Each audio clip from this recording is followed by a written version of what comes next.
to ta same ni a ofis ta ce malam zuwa ne za mu rabu da mijina na ce an wannan ba ma raba aure haɗawa muke yi kuma ana rigima gyara muke ta ce to wannan ba zai gyaru ba na ce saboda me ta ce kawai ba zai gyaru ba malam kawai abinda na zo ka zama shaida idan mutumin nan bai rabu da ni ba ‘ya'yansu ko tara ne ina jin ko 8 ko 9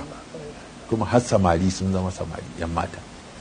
na ce to a yanzu kun riga kun zauna yanzu ke in kika rabu da mijinki da me yasa to kika zauna ta ce babanta tana ƙaunar babanta saboda yana ƙaunarta sosai kuma babanta ya bada ita don haka ta yi haƙuri ta zauna saboda mutunta babanta amma tun farko ita ba ta so to yanzu Allah yau mahaifin rasuwa yau kwanansa 50 da rasuwa shi take ga ta samu yanci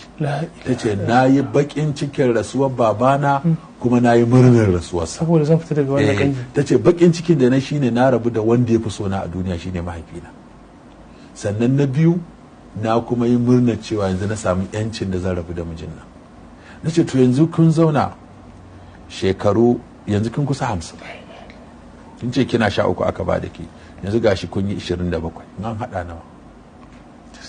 kin gani shekarun da yawa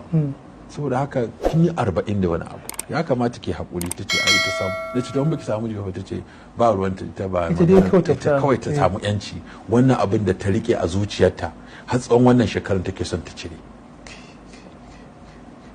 na ce baya baki ci ta ce ai malam ba abin da zan soke shi da shi kawai sai ba na son sa inna lillahi wa inna ilaihi na sa aka kira bawan Allah nan na tambaye shi to kai ka ji abin da wannan mata ta faɗa ya ce ai malam duk wannan shekarun da muka yi na sani kai ba abin da ba ta yi min ba dan in sake ta naki ta zage ni ta zagi babata ta zagi babana duk abin da ka san mace za ta yi maka ta bata maka rai wannan bayan Allah ta mun amma na ki in sake ta yace ka san dalili malam yace babanta ne ya min abin da ba zan manta da shi ba ya mun abin da ba zan manta da shi ba saboda yadda